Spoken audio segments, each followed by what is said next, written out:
ሰላም ተመልካቾቻችን እንዴት ናችሁ? ከስቱዲዮ ወጣ ብለናል። አንድ ስፍራ ላይ ነው የምገኘው። እንግዲህ በጌዲዮ ማህበረሰብ የዘመን መለወጫ ወቅት ላይ እንገኛለን። በአካባቢው ጥር 30 ይከበራል። እዚህ በመዲናችን አዲስ አበባ ደግሞ ለሁለተኛ ጊዜ እየተከበረ ይገኛል። በክብረ በዓሉ ላይ እነማን ተገኝተዋል፣ ምን አይነት ክንውኖች ይኖራሉ የሚለውን ወደ ውስጥ ገብተን አብረን የምንከታተል ለሚሆነው ለመላው የጌዲዮ ማህበረሰብ በሙሉ እንኳን ለደራሮ የዘመን መለወጫ በዓል በሰላም አደረሳችሁ እንላለን። እኔ ወደ ውስጥ ገባለሁ፣ ተከታተሉ።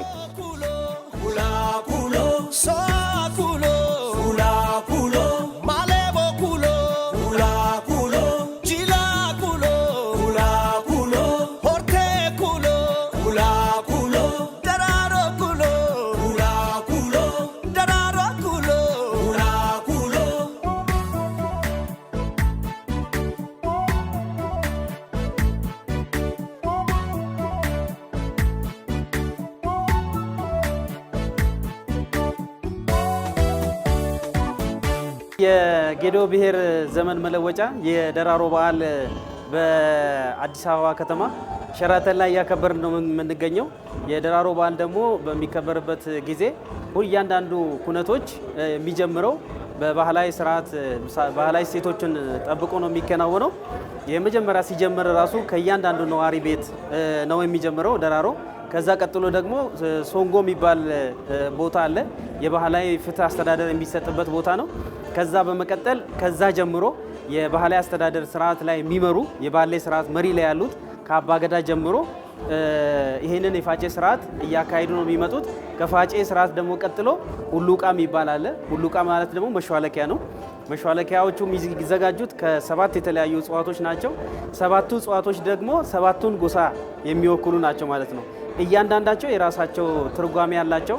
ለምሳሌ ከሰባት ውስጥ ሁለቱን ለመጥቀስ ያክል የመጀመሪያ ቀርከሃ አለ። ቀርከሃ ደግሞ ልምላሜን ለማሳየት ነው። የዘንባባ ዝንጣፊ አለ። የዘንባባ ዝንጣፊ ደግሞ ከሰላም ጋር አብሮ የተገናኘ ስለሆነ ይሄ ለየት ያደርገዋል ማለት ነው። ስለዚህ እንኳን ከዘመን ዘመን አሸጋገርከን እያሉ ፈጣሪን እያመሰገኑ የሚቀጥሉበት እንደሆነ ይታወቃል። ቀጥሎ ሶስተኛ ደረጃ ላይ የሚመጣው ደግሞ ጉማታ ነው። ለአባገዳ ስጦታ ይሰጣል። ይሄ ምክንያት አለው። እሳቸው ስለማያርሱ ስለማይነግዱ እንዲሁም ደግሞ የተለያዩ ስራዎችን ስለማይሰሩ ለሳቸው ምርት መሬት ካፈራቻቸው ምርት ለሳቸው የሚቀርብበት ሁኔታ እንዳለ እናያለን። በአራተኛ ደረጃ ለየት የሚያደርገው የበዓሉን ስያሜ የያዘው ደራሮ የሚባለው ምግብ ነው ማለት ነው። ይሄ ምግብ የሚዘጋጀው ከገብስ ነው፣ ከቡና ነው፣ ከማር ነው። ቡና በዓለም አቀፍ ደረጃ ቡና አምርተን የምናቀርብ ማህበረሰብ ነን የሚለውን የምርት ባለቤት መሆናችንን ለማሳየት ነው። ከዛ ደግሞ በመቀጠል ጥንካሬ ለመግለጽ ደግሞ ገብስ አለ። በዓለም አቀፍ ደረጃ ሳይንስ ተመራምሮ የደረሰበት ለእርሻ ምቹ ያልሆነ አካባቢን በማረስ ታታሪ በመሆን ትጋት ያለን ህዝቦች ነን የሚል ጥንካሬ ለማሳየት ነው። ገብስ ከዛ ጋር ይገናኛል። ቀጥሎ ደግሞ የሚመጣው ደግሞ ማር ነው። ማር ደግሞ አንድ ላይ ቡናንና ገብስን ያያይዛል። ይሄ ማለት ምን ማለት ነው? የአንድነት በዓል ነው ማለት ነው። ስለዚህ ሁላችንም ኢትዮጵያውያን አንድነታችንን እንጠብቅ፣ በአንድነታችን እንኖር፣ እሴታችንን እናጎልብት፣ በጋራ እንኖር፣ እህትና ወንድማማችነትን አንልቀቅ የሚለውን ትርጉም ያለው ነው። ስለዚህ የመጨረሻ ላይ የሚመጣው ባልተጻፈ ህግ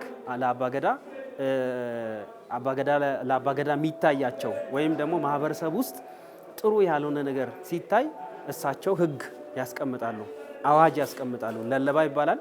ይህንን ያልተጻፈ ህግ ማህበረሰቡ ያከብረዋል። ገንዘብ ቆጥብ ከተባለ ይቆጥባል። ምክንያቱም ኤክስትራቫጋንት መሆን የለበትም፣ መክሰር የለበትም።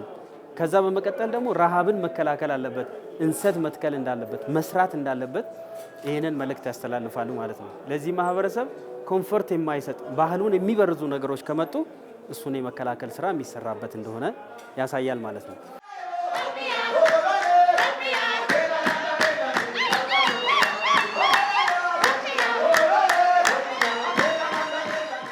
ደራሮ ቆንጆ ነው፣ ሰላም ነው፣ ደስታ ነው። ልብሱም አታይም እንደ ታሪኩም አታይም እንደ እናንተ አይተን በጣም በቃ እንኳን ሞቅ አድርገን ደስ ብለናል። እኛ መጥቼ እዛ አላውቅም። ዛሬ እኮ ነው ጉዳዬ። እዛ መጥቶ ታሪክ አይተናል። እግዚአብሔር እንኳን አገናኝተናል።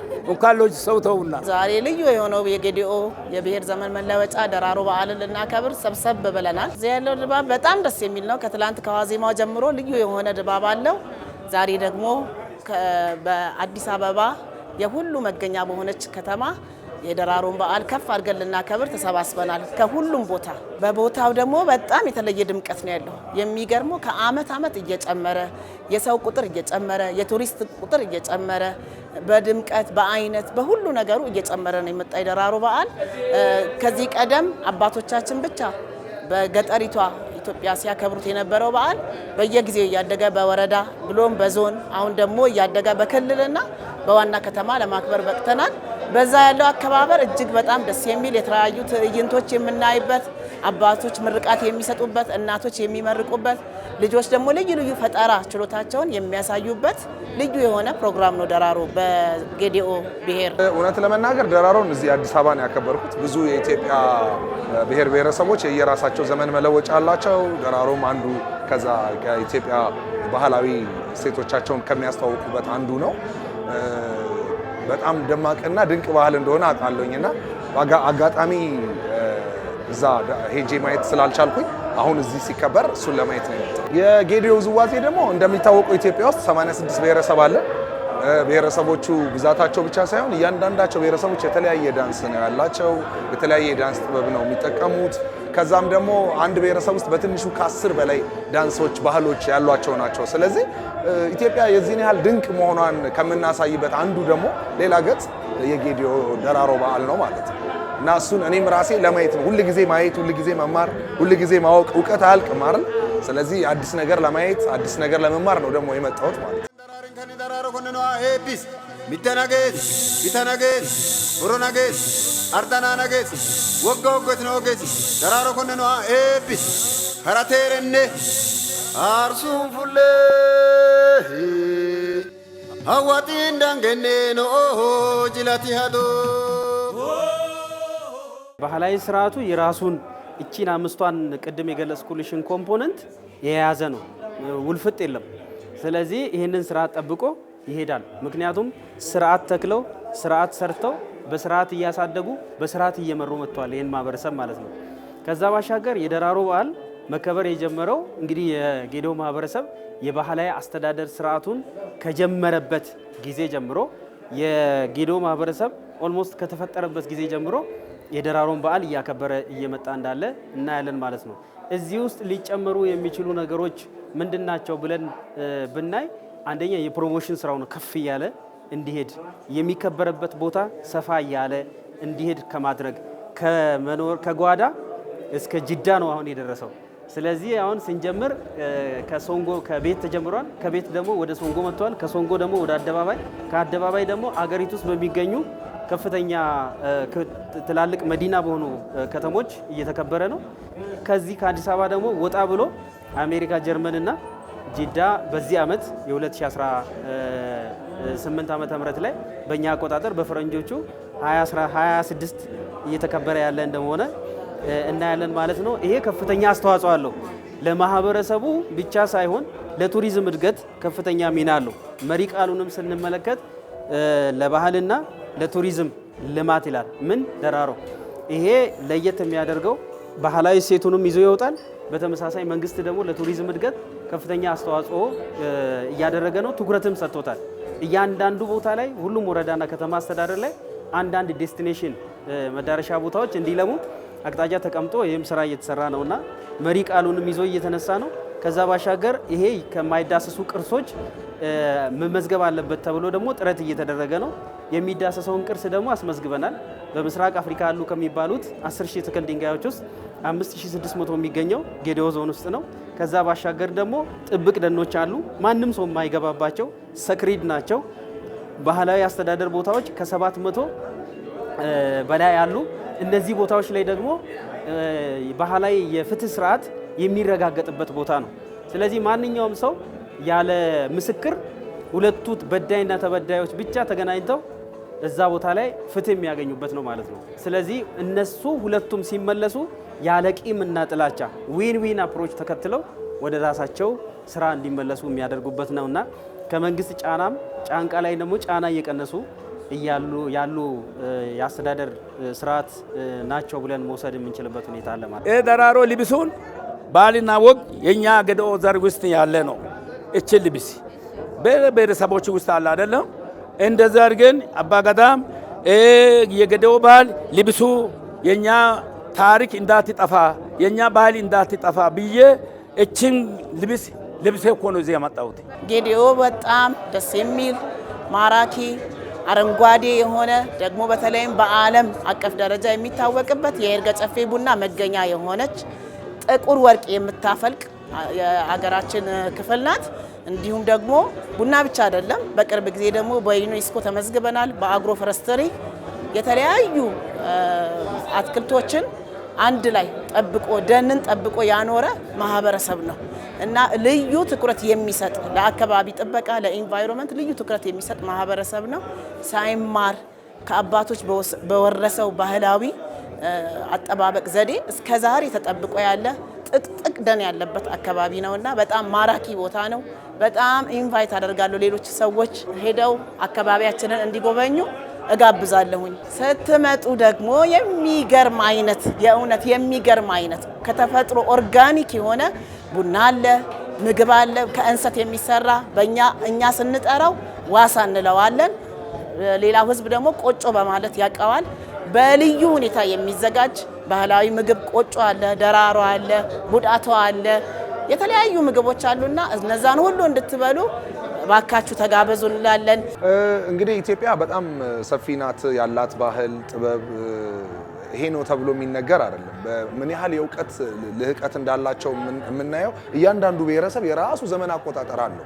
ስለዚህ እነዚህ ሰዎች ወይም እነዚህ ማህበረሰቦች ይሄ ሁሉ ጥበብ፣ ይሄ ሁሉ ሀብት፣ ይሄ ሁሉ እውቀት ያላቸው ማህበረሰብ ህዝቦች ልጆች ነን እኛና በተቻለ መጠን ባህላችንን ማንነታችንን ብንጠብቅ የበለጠ ትልቅ እንሆናለን። ዓለም ለምሳሌ የጁሊያን ካላንደር ነው አይደል የሚጠቀሙት ሰው እኛ ግን እያንዳንዱ ብሔረሰብ የየራሱ አሁን ዶርዜ ብቴጂ ሌላ ነው፣ ወላይታ ብቴጂ ሌላ የዘመን አቆጣጠር አለ፣ ሲዳማ ጫምባላላ አለው፣ ጊፋታ አለ፣ ከዛ ዮ መስቀላዩ አለ፣ ብዙ ነው ያለን እኛ እና ወደ ሰሜንም ብትሄጂ ልክ እንደዛ ነው፣ ወደ ምስራቅም ወደ ምዕራብም እና ይሄ ሁሉ ሰፊ ሀብት ያለን ስለሆነ በጣም ትኩረት አድርገን ባህልና ማንነታችን ላይ እንስራ አላል።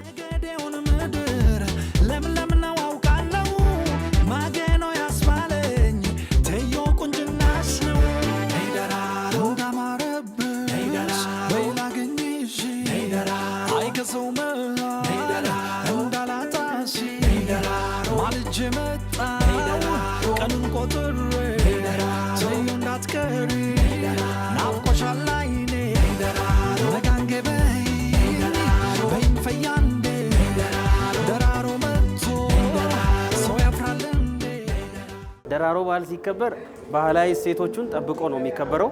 አዲስ አበባ የማክበራችን ዋና ምክንያት ይህንን አንደኛ ባህሉን ፕሮሞት ማድረግ ነው። ሁለተኛ ደግሞ ለጥናትና ምርምር ዝግጁ የሆነ ሀብት አለን የሚለውን ለማሳየት ነው። ከዛ በመቀጠል ዩኔስኮ ላይ በመመዝገቡ የአገልግሎት ሰጪ ተቋማት በጌዴኦ ዞን ውስጥ የትኛውም አካባቢ ላይ መስፋት አለባቸው። ምክንያቱም ቱሪስት ይመጣል። ቱሪስት ሲመጣ ደግሞ እሱን አኮሞዴት የሚያደርግ የአገልግሎት ሰጪ ተቋም ስለሚያስፈልግ በዛ ደረጃ እየሰፋ እየመጣ ነው። አዲስ አበባ እዚህ 2017 ዓ.ም ስካይላይት አክብረናል። ዘንድሮ ደግሞ ወደ ሸራተን መተናል። ቀጥሎ ደግሞ አደባባይ ላይ በተመሳሳይ ወዳጅነት ፓርክ ላይ አንዱ ራሱ ደራሮ ወዳጅነትን የሚያሳይ የሚያረጋግጥ ከመሆኑ ጋር በተገናኘ እዛም አካባቢ ላይ እናከብራለን። የሚቀጥል ነው የሚሆነው፣ መቋረጥ መቻል የለበትም። አንዱ የአንዱን ባህል እየወሰደ ማስቀጠል መቻል አለበት። አገር በቀል እውቀታችንን ትተን የራስን ጥለን የራስ ጥሎ የሰው አንጠልጥሎ የሚባል አባባል አለና ስለዚህ ከውጭ የሚመጡ ብዙ ነገሮችን እየወሰድን ራሳችን አደጋ ውስጥ የከተትንባቸው ጊዜዎች በጣም ብዙ ናቸው። ስለዚህ ለቱሪስት መዳረሻ ማድረግ ያስፈልጋል። ለጂዲፒ ደግሞ ከፍተኛ አስተዋጽኦ ያለው ቱሪዝሙ ስለሆነ ኢኮኖሚውን የሚደግፍ እንደመሆኑ መጠን ይህንን ይዘን መቀጠል እንዳለብን ስላመንን ነውና እኛ ደግሞ ብቻችንን ስለማንኖር ባለንበት አካባቢ ታጥረን መኖር አንችልም። ኢትዮጵያ ሰፊ ናት። ስፋቷን ደግሞ የሚመጥን አፕሮች ሊኖረን ይገባል። የራሳችን መስተጋብራችን ደግሞ ማደግ አለበት።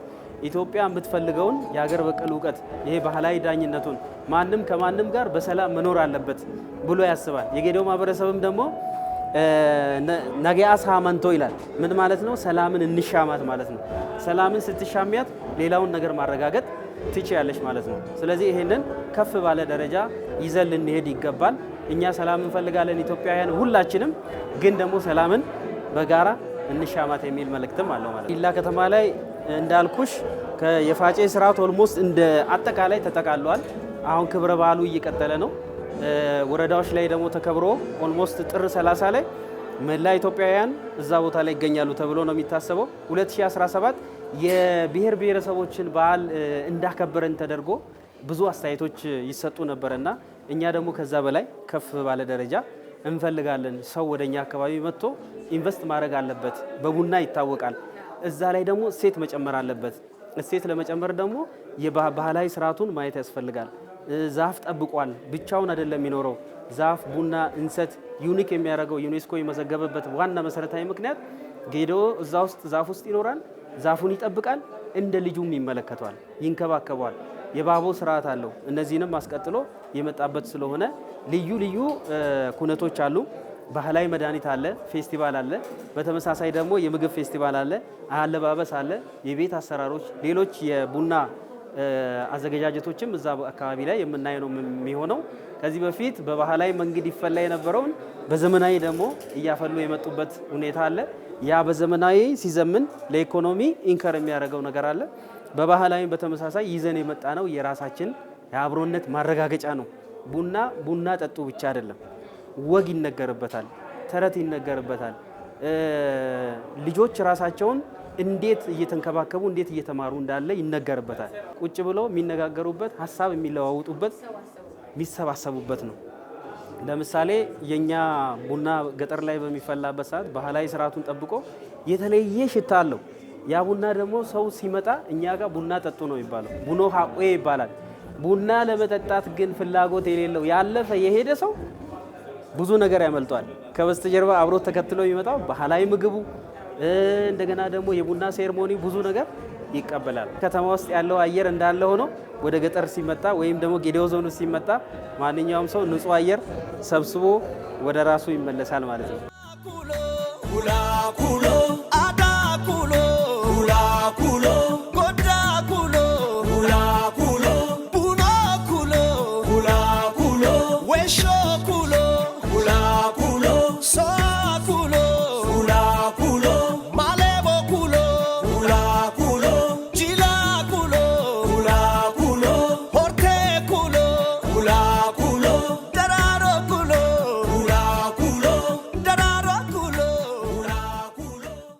እንኳን በደራሮ በዓል በሰላም ደረሳችሁ።